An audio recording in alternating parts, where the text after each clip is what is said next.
Hello. Hello. Hello. Hey guys, can you hear me all right? Yes. Yes, Yep. absolutely. How are you? I'm good. I've just got a sore throat, which is why I sound a bit croaky, but it's all good. I'm on the mend. Yeah. Thank you. It's You're not alone. important. I think I have a these flu as days. well. So. Yeah.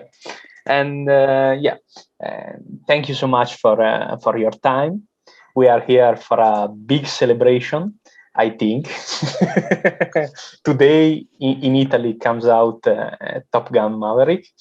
And Right. I saw it last weekend. And it's amazing. It's incredible. Thank you. And my name is Francesco. I'm studying editing. And thanks again. Hi, I am Davide. I Hi, am a Davide. screenwriter. Well, thank you so much for your time. It's a very big pleasure. Oh, it's great. And my name is Massimiliano. I'm a color corrector and I study cinema as well. So, and thank you so much really for your art and for your presence tonight. So thank you. It's all good. I've been watching your show, and you've done great interviews with everybody. So it's a pleasure to come on. Honestly, thank you. Thank you very much. Thank you to Thank you. you. Thank you. Yeah. And shall we begin? Yeah, go for it. Yeah, let's go. Yeah. Like I said, I watch Top Gun in Atmos theater, and the sound is amazing. The quality of the big picture is incredible. It's really an experience, a cinematic experience. Yeah, it's interesting. The sound mix on it. We were the first movie back after the lockdown in London. So we did the sound mix in June and July of 2020. And it took 7 weeks, which is a very long time for a movie. We had Mark Taylor, the sound effects mixer, and just before the lockdown, he had done No Time to Die, and they mixed that movie in 3 weeks, and it's 2 hours and 50 minutes. And of course, Top Gun is, I think, 2 hours and 12. And it took us 7 weeks. So it took us twice as long. It's so interesting because Tom Cruise sets the bar so high for quality on every part of the process. But sound is, on a film like Top Gun Maverick, sound is as much an experience in some ways as the images are. In order to give you the feeling, the sensation of those jet engines and what it's like flying, but also as simple things like dialogue sequences or even intimate scenes with Mav and Penny, in the bedroom. We really didn't compromise. I mean, we worked on every single second of the movie, so it was sonically perfect. We didn't compromise at all. And it's amazing when you work on a film like this with such great resources, you really can make sure that it's perfect as much as you can, and it's interesting, some of the choices that we made in the mix. For example, in the sequence where Maverick flies the canyon run and then he does the pop-up and over, a lot of that sequence is based around the effort of how tiring it is to fly a plane that intensely. So what you can hear is Maverick straining, fighting with the plane and fighting with the joystick, because Tom said, you've got to understand, this is really exhausting physically for a Top Gun pilot to be subjecting their body to these G-forces, and it requires intense concentration. You are seconds from death at all times.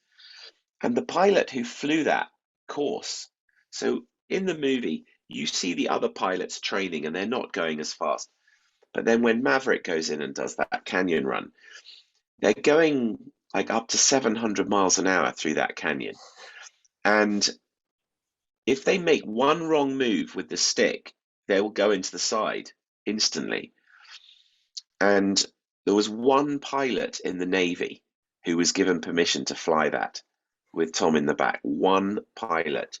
His call sign was Walleye, and he was the head of the Blue Angels. The Blue Angels are the stunt flying team. They're a bit like the Red Arrows in the UK, and I don't know what they'd be called in Italy. Frecce tricolore. Sì, frecce. Tricolor arrows. That's it. So the captain of that squadron was the only one who could fly, and he is flying so fast, and he is having to anticipate the turns of the plane because he moves the joystick, and then the plane reacts about half a second later. So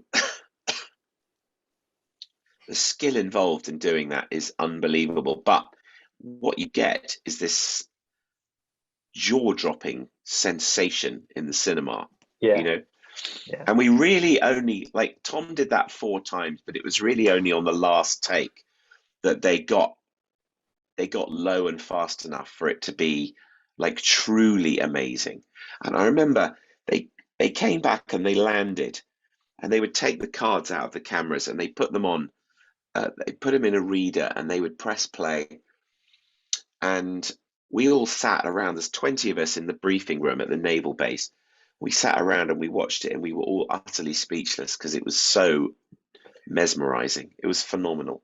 Anyway, but I digress from the fact that the sound was mostly his efforts with the music, and then we sometimes we would cut outside for those great shots of the jets and the afterburners and all that. But most of the time we're very subjectively with Maverick. In fact, the whole movie is more or less subjectively from Maverick's point of view, you know. Yeah. And thank you so much. It's really amazing. I was at the cinema and I see nothing like this. And I wanted to ask you another question about editing in specific. I noticed that you use a lot of fade, deep to black, cross transition, and this is amazing for me because in school, when you open a book, they told you that is an old thing, and 70s, 80s, a thing that you don't do now. I wanted to ask you, this is your choice to collect to the first Top Gun, or is a artistic choice? So you talked about the fade to blacks. What were the other transitions you mentioned? Yeah, the cross transition. Crossfades. Yes. Okay. So the use of those transitions is purely to generate an emotional effect in the audience. Yeah. That's all it is. It's to communicate something. So it's to communicate a passage of time, or it's to communicate an emotion. So you stay with a character and you crossfade to another character. But each time we transition, it's purely to create the right emotional effect for you. So at the end of the opening montage, we fade to black, and then we fade up and we find Maverick in his hangar. And then in the movie, we cross, I think there's like a couple of crossfades, but there's one after he's dismissed from Cyclone's office, and we crossfade to a close-up of Penny. Yeah, exactly. But again, it's just for the emotional effect that you're after. And then sometimes we do really bold cuts, like when you've got Maverick and Penny hugging on the beach. Right. And we go to that close-up of Maverick, and then we hard cut to the bow of the ship smashing through the waves. And it's a beautiful music transition, that as well. But, you know, in my mind, it's just the transition that you want to use to create an emotional effect in the audience. That's all it is. It's not really about fashion or about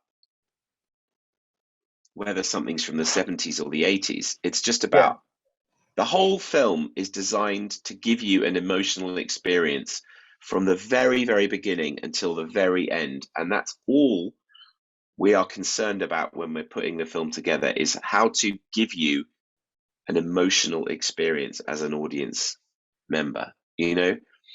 And some of the things we did were very specific. So we wanted to open the movie exactly the same way as the first film. Okay, so we used the exact same description of Top Gun, the same font, the same sizing. I just changed it to say men and women, right? Yeah. And in the original movie, it just says men. And obviously there are many, many female Top Gun pilots now. And then we bring up the logo, and then we bring up the shots of the jets, and then it's the same typeface.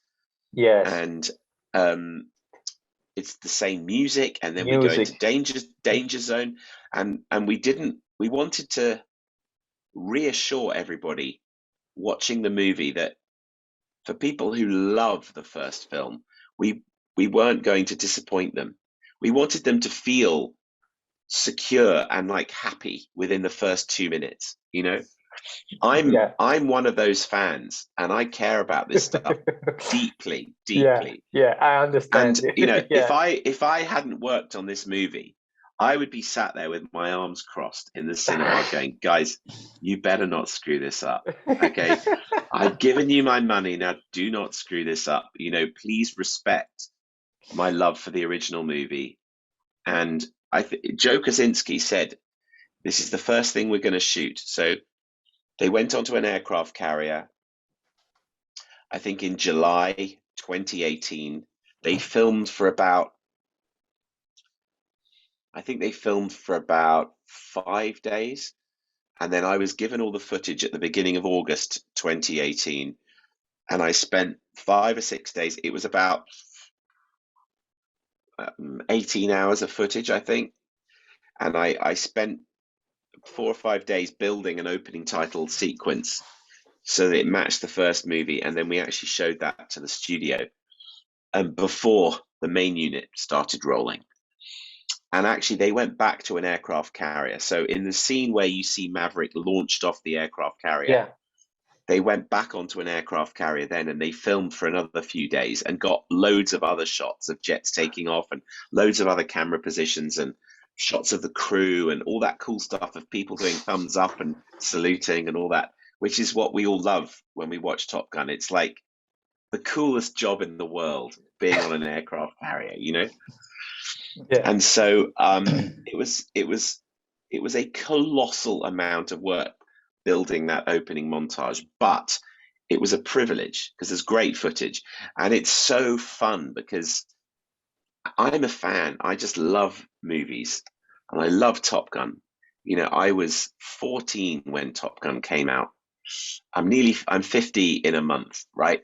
Yeah. And so I was 14. I saw it 6 times in the theaters. It ran in movie theaters in the UK for a year.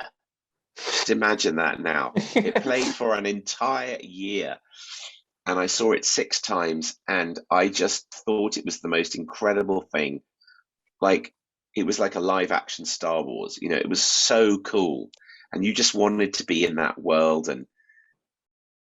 And so to have the opportunity to work on the sequel, but also to try and play a part in delivering a movie which doesn't disappoint people, that was the main thing. It's like, this really has to be amazing. Every shot has to be amazing. You know, every note of the music has to be great. Every sound effect has to be like perfect so that we don't tire your ears out. You know, you'll notice we kind of hit every cut in the aerial sequences with like an explosion or a gunshot or a tiger roar, or all those tricks that C.C. Hall used in the first Top Gun, which is astonishing. If you watch it now and you imagine cutting 35mm mag sound effects to try and build that, it's like, yeah. And so we've got all the digital tools, but the actual creativity involved in creating those sounds and then mixing those sounds is still, you know, very time consuming. But if the movie turns out well, and people love it, then it's all worth it. You know, I worked on the film for 2 years. It was a year of filming and then a year of editing afterwards. After we delivered an assembly, you know, we carried on working on it for a year, and it was it was the hardest thing I've ever done by many orders of magnitude. It was just such a challenging puzzle, but ultimately worth it, you know. Yeah, absolutely. Yeah. Thank you. Okay, sir, Top Gun Maverick, Mission Impossible, you worked a lot with Tom Cruise. What is like to see his stunt in the editing room? Because Tom Cruise is a very great actor, but is also a phenomenal stuntman. Yeah, so quite a lot of the time I'm actually on the set watching as well. Anyway, you watch the footage in the editing room and you're speechless. You know, I remember seeing the plane taking off in Rogue Nation. You know, I remember watching the 80 hours of helicopter footage from Fallout when he was flying the helicopter. Yeah. It was 80 hours. Now that was hard. to get 80 hours of footage down to, it's about 20 minutes. No, it's actual helicopter footage. It's like 9 minutes 50 or something in the movie. Yeah. I think the whole sequence is like 20 minutes 20 when you minutes. include the fighting and the Yeah. cutting away to Benji and Ilsa and stuff. But Yeah. but it's I mean that was really hard. And then it's even harder when you're doing Top Gun because it's hundreds of hours. I mean, I think of aerial footage, I had maybe 650 hours of footage or something for this film, and then 150 hours of normal dailies, and then about 650 hours of aerial footage. I mean, it really, like, you know, very challenging. And but you watch all this, and you've seen Tom prepare. He's an amazing athlete, you know, and he is. It's very scary watching these stunts, but it's a privilege because it's just a different kind of cinema. You know, there's no dinosaurs and there's no spaceships and there's no superheroes, but it just has the kind of reality to it, which is it's a different flavor for people, you know, and it's a privilege. You know, I honestly, I pinch myself every day going into work. Because I can't believe I'm being paid to do something that I would do for free. You know, it's a privilege to be part of the team. I mean, genuinely, it is. When I was starting out, I dreamed one day of working on kind of huge movies which audiences around the world would enjoy. You know, and it took me about 20 years of hard work to get a phone call to do Mission Impossible Rogue Nation. And, you know, I remember the day and I just remember thinking, wow, this is really happening. And I've really got an opportunity here to work on a movie like this with Tom Cruise and Christopher McQuarrie. And I better work really hard because I don't want to screw this up. You know, this is an amazing opportunity.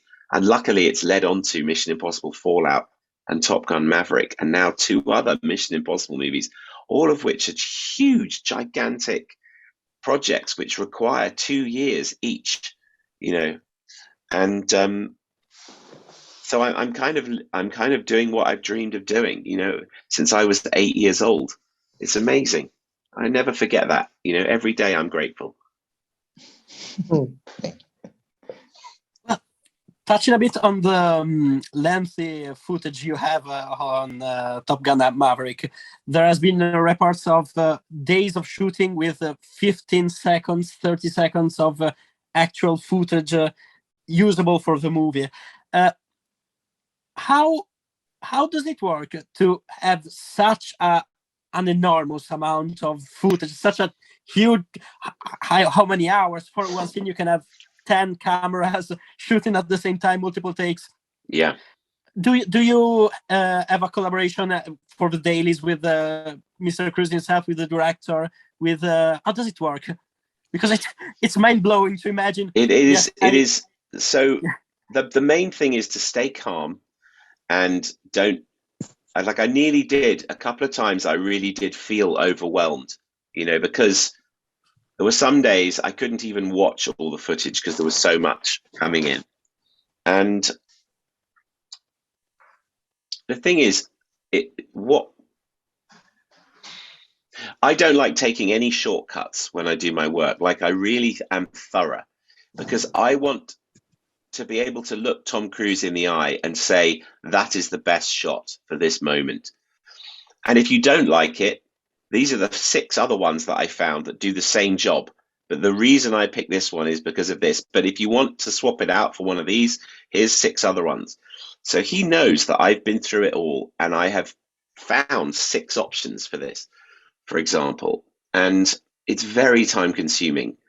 But I just want to know that I can honestly tell the audience this is the best stuff that's in the movie, you know? So it is very time consuming, and I'm very meticulous. Like I break it all down. So I watch everything and I break it down, and I start to make like selects rolls of pieces that are for this bit of the story and this bit of the story and this bit of the story. Let me go back one step. So when we're on the set, when we were filming the aerial sequences, we were at the naval base, and all of us would brief, and then they would go and fly, and then they would land, and we would fast forward through what they'd filmed, and we would watch certain bits of it. And then every night I would gang all the shots together, because there were 6 cameras running, and I would sit down with Joe Kosinski, or most nights we would do this, and I would have, during the day, my team will have marked out all the little pieces of action, and we would watch it, and we would check that we'd got the emotional beats that we needed to tell the story. And sometimes we would physically have it, but we wouldn't emotionally have it, you know. And sometimes we would say to the we would invite the actor into the edit trailer, and we would say, have a look at this. Do you feel that we've got this emotion? And they would go, do you know what? No, we haven't got it. And now I understand what I need to do. And then they'd go up again the next day, and they would have another crack at it. So we were kind of watching it on a daily basis, but I never really had any time to cut anything together. And also we were filming all these close-ups inside, but we didn't have any exterior shots of planes, which they were filming months later. And so when I eventually sat down to build the sequence, I just said, look, it's going to take me months to do this. So you have to, and for me to build the 3rd act of the movie, so the 3rd act, by that I mean from when they take off from the carrier, all the way through to when they land back on the carrier at the end. That's about half an hour of the movie, I would say, roughly. And it took me 3 months to do that, the first assembly. And some days I would only do a few seconds a day. So I remember there was one Friday where I did like 4 seconds in the morning and 3 seconds in the afternoon. And that's because I'm constantly combing through the footage going, is there a better shot? Is there a better shot? Is there a better shot? Can I get a better shot of a jet turning left, or a better shot of a jet going inverted, or a better shot of a jet blasting through the canyon? And then going through all the coverage of the actors and going, okay, is this the best reaction for this moment, for this moment, for this moment? And it's just very time consuming, but I don't take shortcuts, and I know that what's in there is the best stuff. And sometimes if I only do 7 seconds, I only do 7 seconds, but I know it's the best that can be. And that particular moment, I think, was when Rooster and Payback are diving inverted over the mountain in the 3rd act. Because there's the same coverage for Mav and Phoenix as there is for Rooster and Payback of what the jets are doing. You've got these 2 jets inverted over the mountain. So I've got like lots of options, and I'm figuring out which ones to use for Mav and Phoenix, and then which ones to use for Rooster and Payback, and to make sure that there's enough variety so you don't feel like it's the same. You know, you're seeing different angles of the jets doing cool stuff, you know. And So I just said, guys, I'm going to need a lot of time to do this. And luckily on a film like this, and you can't rush it because you'll just burn out. It's a marathon, this. Working on a film for 2 years, if you do too many late nights or long days, you're just going to be exhausted, so you really have to pace yourself and make sure that, you don't burn out. And I nearly did. There were some days where, when we were on the naval bases, we were getting up at 5 a.m., being at the naval base by 6, and then coming back at like 10 p.m. and going to, and so we weren't getting a lot of sleep. And the days were we were getting to bed at 11 p.m. and getting up at 5 a.m. for days and days, for months, because it just took so long to film this stuff. And we went to 6 different US naval bases over the course of several months. It's interesting because we all start on very low budget movies and short films, and we work our way up. And on low budget films, you just have to turn stuff around really quickly, and you have to shoot as fast as possible, and you have to, you have to compromise a lot because, the weather's not great, or someone turns up late, or one of the props breaks down or something, But when you're working on a film at this level, the resources are extraordinary and the quality control is so high, because if you're fortunate enough that the film turns out really well, people could be watching it for 50 years, So people still watch the original Top Gun, and it's over 35 years old. There's probably like, I don't know, 200,000 TVs showing Top Gun in the world now, maybe. Yeah. You know what I mean? Yeah. Because a lot of people are watching it to warm up for the movie, but it stands the test of time. And so there's a point in your career where you switch, where you kind of find yourself working on these movies, and you just do not want to compromise on quality, because this is what you dream of doing.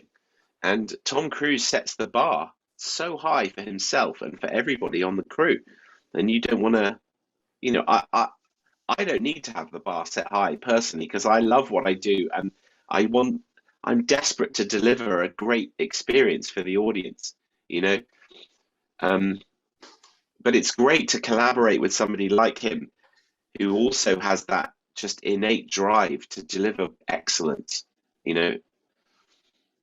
It's a great privilege to have somebody like that to collaborate with. Imagine, yeah. Thank you.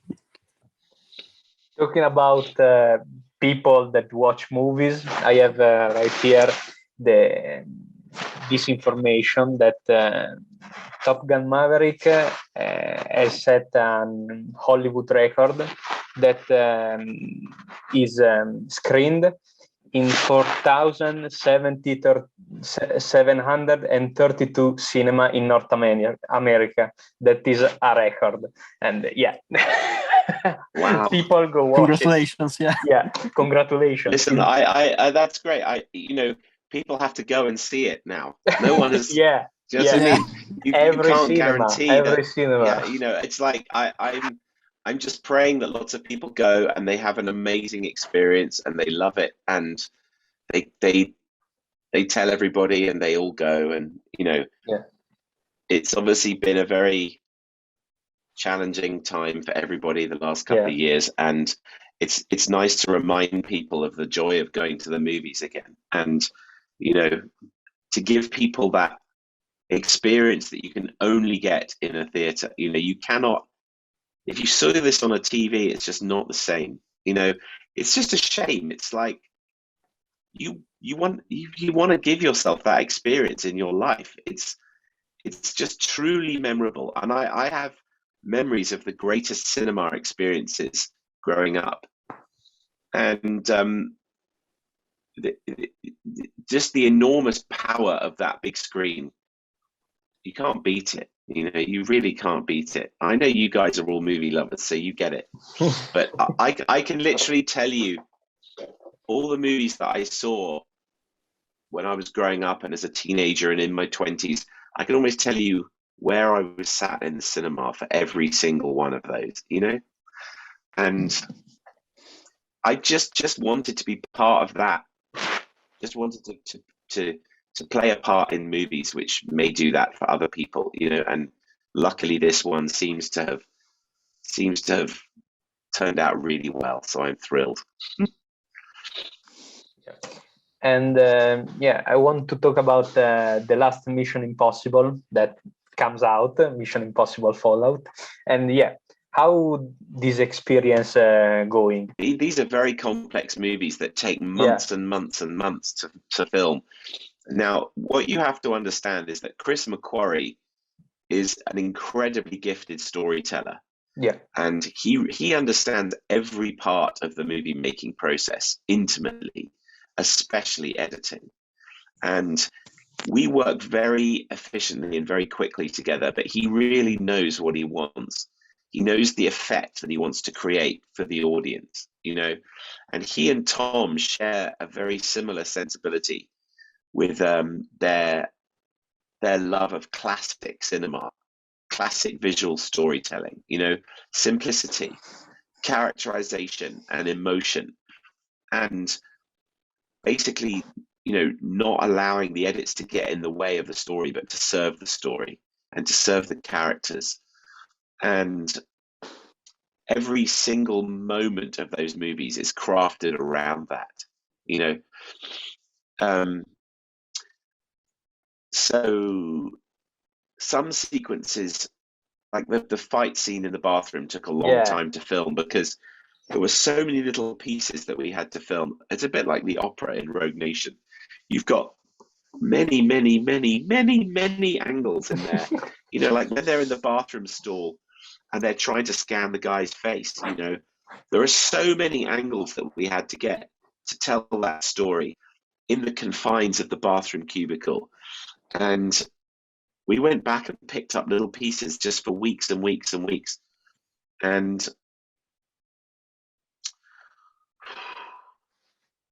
yeah, I mean, the skydive, I remember the skydive was just very time consuming because they could only film for 3 minutes a day between like 6 p.m. and 6:03 p.m. or something. And so every day we would rehearse, and then they would go up and they would do the take and they would land and we would look at it. And if it wasn't good enough, they'd just go up and do it again the next day. But and editing, you were on location. You know, I was for that. I was in Abu Dhabi, yeah. Because we were just rehearsing during the day, I was actually editing with Chris McQuarrie in a trailer all day. And I remember I was working mostly on the third act of the movie, and we were doing the scene where Ilsa and Benji are fighting with Lane in that cabin, you know, the whole thing with Benji being like pulled up and then Ilsa kicking the box over and all that. And we were looking at the bathroom sequence, and I don't know, basically it's just a pleasure working with Chris McQuarrie because he understands coverage intimately and he understands editing, and he understands sound and he understands music, and every single part of that process he's intricately involved with. So, you know, he's a true director in that respect. You know, he really does direct every part of the movie. Doesn't use any second unit either, so he directs every shot. So in Rogue Nation, there was some second unit for the motorbike chase and stuff, but for Fallout, he was like, I'm going to direct every single shot, kind of like what Chris Nolan does, you know? He doesn't have any second unit. And as a result, the schedules are very long, but we only have one unit filming, whereas on some movies, it's a shorter schedule, but they have 2 or 3 units rolling cameras the whole time. But the great thing about that is that it gives you time to work on the footage, and you're not overwhelmed with footage coming in. I mean, some days you can still get 11 or 12 hours. It's a very heavy day, but most days it's between 2 and 3 hours a day, which is manageable, you know? Yeah. Thanks. About this, you know, Mission Impossible, Top Gun, and also your previous work, I think about Kingsman, Kick-Ass, X-Men. every editor has some kind of rhythm of their own. They have a personal tempo, and they have some peculiarities that they try to keep in all of their movies. What do you have something that works for you in action, like let's say Top Gun and Mission Impossible, and something that works for the more comic book movies side of your work? Or you think that you see your action as purely action, not considering if the source is a comic book an action story like Top Gun or Mission Impossible? Listen, here's the simple answer, which is you watch the footage and you decide how to put the footage together in the best way that you can. And if the footage is structured in such a way that, you know, it's quite dynamic and the shots are quite short, which is a lot of the stuff in Kingsman, in the fight sequences, it's the shots are meticulously planned for months. And so they're only filming like the tiny little pieces that you need for that action, and doing many takes until they get it right. And then something like the bathroom fight in Fallout, they film a lot of coverage. So Chris McQuarrie doesn't necessarily do that many specials. Some specials, but most of it is he'll let the fight play out in a wide, and then he'll go in for coverage and close, and then we may do some specials. And then for Top Gun, it's like it's very hard to film jets. They're going 700 miles an hour. Yeah. So you get what you get, you know. A lot of it is luck, and a lot of it is timing, and you know, is the helicopter in the right place, and it's the ground camera crew pointing the very long lens camera in the right place. And so it's not planned that much. So you just end up watching everything and figuring out the best way to tell the story with the footage that you have. And I don't really impose a style on anything, really, unless sometimes you may find that you need to really jazz something up with editorial tricks, because sometimes actors don't know their fight choreography very well, which means you have to cut around the fact that they're going slowly. But you know, that's not really the case with Tom Cruise. You know, he really prepares meticulously. Henry Cavill the same. And so you can really put the scene together how you want, using the best shots in the best order. And obviously there's not one way of doing all this stuff, but you watch everything and you allow each shot to live on its own merit, you know. And certainly you can change the vibe of a sequence mostly with music. That's the one thing that you can change, and can have a tremendous, it can change the emotion of a sequence instantly, right? As you probably know, when we edit, I don't use temp score really. So I didn't do really on Top Gun, and I don't on Mission Impossible, because Chris McQuarrie wants the scene to work visually. So we actually edit virtually all our sequences with no sound at all. Like, we don't necessarily even listen to the dialogue, because most people who don't speak English won't be listening to the dialogue anyway. It's a visual storytelling medium, you know? So the film has to work completely visually for it to be true cinema, you know, in a classic sort of silent movie sense. Do you know what I mean? And so a film like Mission Impossible or Top Gun is mostly a visual experience. And so honestly, if you watch those movies with the sound off, you still get almost the exact same emotional experience as if you had the dialogue and this. I mean, it's not identical. Obviously, you have the music is massively powerful, as is the sound design. But in terms of the visual storytelling, you can understand the emotion of a sequence by the reaction shots and how the composition works and how long the shots are for and how intense something is on someone's face. I would say that for most of Top Gun, you could turn the sound off and understand the emotion of a scene.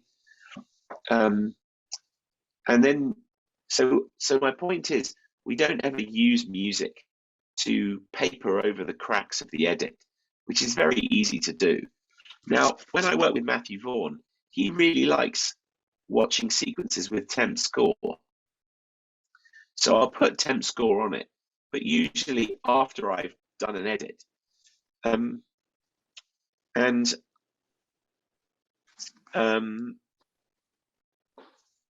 then I might refine it, after that. But and sometimes if I'm editing for Chris McQuarrie, I might put a piece of music from one of the other movies on it when I finished an edit, just to press play and feel the vibe of the edit with a score going, with percussion or with some kind of drum beat or a heartbeat or something. And that will kind of give you an indication of if it's feeling long or short. But when I show it to Chris McQuarrie, we always watch it silent. And we work on the sequence silent for weeks and weeks and weeks. And then eventually we get some music from Lorne. Now, the way it works is Lorne will write music based on the dailies. So what he does is he gets sent selects of the dailies each day, and he watches them in his studio, and he starts playing music. He just sees the emotion on the screen, and he starts playing music, and he'll write suites for us. So for Mission Impossible Dead Reckoning Part 1, he has already written maybe 5.5 hours of music for us. I'm not exaggerating. And Wow. all of that has stems, and so we can dive in and we can really start to work with the music fresh. So we're not relying on any attachment to another movie score, It's a really healthy way of creating a movie that stands on its own and is unique and original, which is the holy grail, if you can do that, Yeah, thank you. A funny thing that yesterday I watched again Mission Impossible Fallout, and at the end a friend called me, and I silenced the the volume, and I watched it, and it's like this. The movie goes on, is incredible watching it without the audio. With the audio is more, but it's functional even without the audio. Yeah, I mean it's absolutely what everyone should do, because film is a visual medium, and we're talking about visual storytelling that is created by the composition of shots and how the camera moves, and that's basically it, and the composition should create an emotion in the audience, and when the camera moves, it should create an additional emotion in the audience, and it's as simple as that, but it's really, really hard to do well, to master it and to have an instinct for it, but that's all it is, and when you buy a movie ticket, you are buying an emotional experience. That's all it is. And depending on the movie you're going in, you're buying a different emotional experience. But when a film does not engage you emotionally, then it's, as we know, we've seen many films like that. Sometimes it can be because they're too fast. Sometimes it's because the acting's not great. Sometimes it's because it's taking too long to get going, whatever. But it's an emotional experience that you have to deliver, and Chris McQuarrie and Tom Cruise are making mass entertainment. They are absolutely committed to that. They want as many people in the world as possible to watch their movies and love their movies, which is why ultimately they have to work as silent movies, so that it doesn't matter what language you speak, you can still engage emotionally, Yeah, it's totally true. It's simple, but it's profound. You know, it's that's what it is. Simplicity. That's what it is. Yeah, it's the image is universal, and so it's true. And yeah, one thing, how did you manage to stress the stress? Because when you I think when you arrive at such a level with so much footage and dailies, how Okay, so I really struggled on this film because there was so much. There was one day with 27 cameras running, you know, and I think we got 23 hours of dailies or something. Only one day, but I remember thinking this is really hard and I'm going to fail. And I did a lot of meditation. I try to exercise, so I cycle into work. I run on a Saturday morning to try and clear my head. I mean, working standing up is important. Eating well, nutrition is incredibly important. You know, not eating too much bad food. You know, if you want, you know, I really strive to be one of the best in the world, and I've always done this since I was, you know, very young. It's like I just want to try and be one of the best in the world because that's what you should try and aim for, I think, right? And that requires a commitment to your health and your mental health and your diet and your exercise and your management of stress. So I actually said to Jerry Bruckheimer and Tom Cruise, I'm going to need help on this film, and they found two other editors. So the first editor who came in to help me was Stephen Mirioni, who has 2 Oscars, and he came on when we finished filming because I was so overwhelmed with footage from the 3rd act of the movie. So Stephen came on and I said, I have an assembly of the film, and I said to Stephen, look, just start at the beginning and recut anything you want, anyhow, any way you want. I'm not precious about any of it. I just want the best movie, and I'm just going to be stuck in this end 3rd act for several months. So please go ahead and do anything you want with the film. So he kind of really shared the workload, and he really helped crack one of the challenges of the movie, which at the end of the 2nd act, there's a sequence where the pilots are getting briefed on the aircraft carrier, and it's intercut with Maverick inspecting his F-18 and the pilots getting ready, and then we cut back to the briefing and they're all looking at each other, and then we go into Maverick and he talks to Hondo, and then he sits and he looks and all the canopies come down. And Stephen really figured that out, and he found a great piece of temp score which worked, which sold the mood we needed for that scene. And that was a real challenge to get that right. He worked on it for a long time and he got that to work. And what he delivered is almost exactly as what it is in the movie now. I mean, and then, so he was here for several months, and then Chris Levinson came on for several months. Now he was Oscar nominated for the first Top Gun. And he came in and helped, again, work with the director and worked on certain scenes and tried stuff out. And, you know, a lot of these sequences, you iterate for a long time. And you're so buried in it, you can't even see the wood for the trees. And so he was a great fresh pair of eyes and had loads of ideas. And he worked on one of his biggest things that he did is he worked out. So the scene where Maverick is chased by the helicopter in the snow, that scene was originally quite different. And we reconceived it, and he came up with a great way of making that work. And then there was this one of the dogfights towards the very end of the movie with the 5th generation fighter. We had to kind of reconceive that because Tom Cruise had a way of approaching the sequence differently, and it meant like taking the whole scene apart, looking at all the dailies again, of which there was loads, and then rebuilding the scene from scratch. And I simply just didn't have time. And I said to Chris, can you help me with this? He's like, yeah, no problem. And he went away and spent a week or 2 weeks working on this scene and rebuilt it and got it working how Tom wanted. So you know, I can't take all the credit, you know, for the whole film. You know, I did share the workload with Stephen and Chris, and some of their ideas are absolutely in the movie, you know. And then we carried on working for the film for months and months after that to get it, you know, to keep compressing it and keep evolving it. But you know, I couldn't have done it without help. So I just want to make sure that they're acknowledged, you know. Yeah. Thank you. Okay, it's beautiful talk with you, because I feel your love for the cinema, for the movie.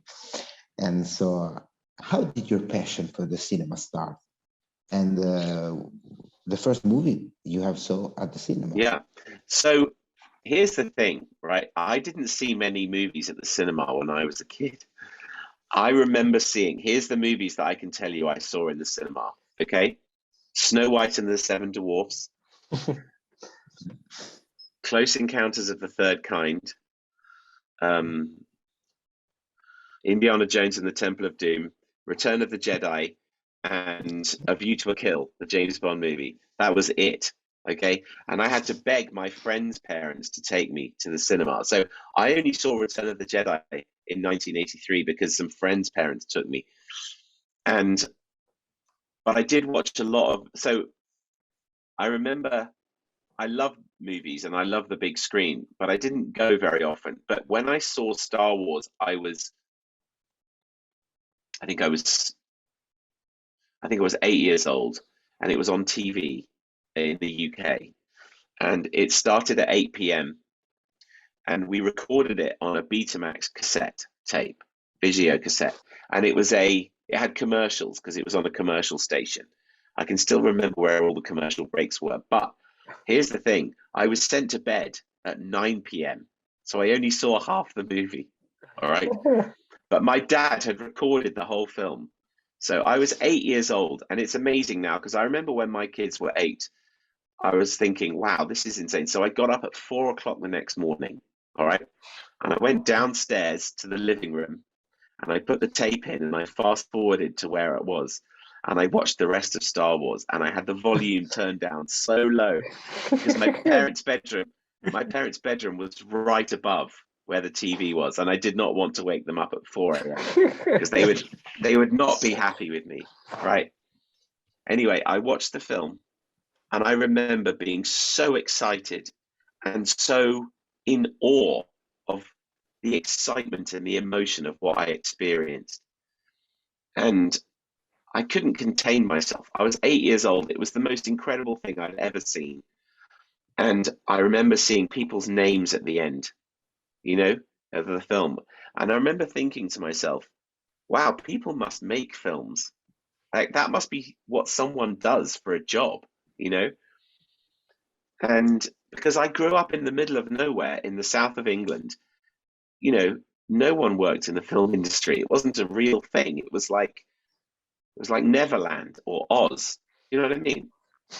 And Yeah. but from the age of 8, I was just obsessed with films, and I would listen to soundtracks. Like, I would go and buy vinyl records and then cassette tapes and CDs eventually. And I would read the books, the storybooks, and read behind the scenes and just imagine these things in my head, because you couldn't watch movies on demand. You know, it was like whatever came on TV or whatever you rented from the video store. But back then it cost, you know, 50 euros to rent a videotape. It was, I'm not exaggerating, it was ridiculous. It was like a treat for your birthday, you know, it was not something you could just do. And but I remember going to see Indiana Jones and the Temple of Doom, which was like the next year after I saw Star Wars on TV. And, you know, it was the first, I hadn't seen Raiders of the Lost Ark, so I didn't know. And actually, the Temple of Doom is a prequel anyway, so it's fine to start with that. Yeah. You know, it's set before Raiders. And so, but I remember for the first half of the movie, I saw it in the Rex Cinema in Hazelmere, near where I lived. For the first half of the movie, I was sitting on the front row of the balcony, right? So I was quite a long way from the screen. And they always had an interval where they sold these ice creams called king cones, right? So I had a king cone. Edgar Wright talks about king cones because he's the same age as me. And for the second half of the movie, I went down and sat in the front row of the cinema because I just wanted to be like looking up at the screen and be in the movie. And then for the minecart chase and for the rope bridge fight, I was just in awe. I was so excited. It was, again, just a wonderful experience. Anyway, and then as I got older, I was able to watch movies and then eventually. So I've always just had like spiritual experiences in a movie theater. I remember seeing JFK and Dances with Wolves and Thelma and Louise and RoboCop and Aliens and Back to the Future and, you know, The Untouchables, I remember was great. The first Mission Impossible, I remember seeing. So all these movies, I remember sitting in the cinema. Leon, I remember, The Big Blue, you know, Luc Besson's The Big Blue. I remember watching them and just going, I'm totally lost in this world. I'm totally immersed in the emotion of this movie, and I love it. It is the most wonderful experience to go to a cinema and be lost in the film and wish it would never end. And we know that doesn't happen very often. You know, a lot of the time you watch a film and you're like, I wish that had been better and it wasn't. But then you watch classics and you just go, you know, you watch Bridge on the River Kwai. It's like 3 hours long, but it's amazing. David Lean, amazing. You know, Lawrence of Arabia, holy shit, it's amazing. Incredible. Anyway, so that's where my passion comes from, and it probably a lot of you are thinking the same thing. You've all had these experiences in a cinema, but I love it. You know, it's as simple as that. You know, Terminator 2, Jurassic Park, you know, Titanic, Avatar, you know, all these movies which were just extraordinary experiences in the cinema, you know, for me. Terminator 2 is my first movie on the big screen. Right, 1991 it was. Yeah. I remember I saw it like 3 times in the cinema, and I was traveling through America in 1991, and I wanted to go to a THX screen, and they had one in Chicago. So I went to Chicago just to go to the THX screen to watch Terminator 2 in THX. And it was fantastic, you know. And then Jurassic Park was in 93. And again, I saw that like 5 times in the cinema because that movie just played all summer. It was amazing. Anyway, there we are. Well, I think that I can say on behalf of my friends that this has been an amazing journey. Yeah. Deep dive into this amazing world of editing, and you were fantastic. And thank you so much, really, for giving us your time and for teasing a bit of, you know, Top Gun, Maverick, and the next Mission Impossible movies. That I cannot wait, and I don't know how I will bear the 2 years wait for those 2 movies. So thank you so much. Thank you for inviting me on. Congratulations for your work. You're a master. Mr. Hamilton, I'm with you next year with Mission Impossible. Here with us. Yeah. Fine, I hope we can see you next year. We need to talk Impossible. about this. Yeah. You tease. I look forward to it. You're going to love it. Thank you so much. Yeah, thank you. It's a privilege to be on. Good night. Thank you, guys. Good luck. Bye-bye.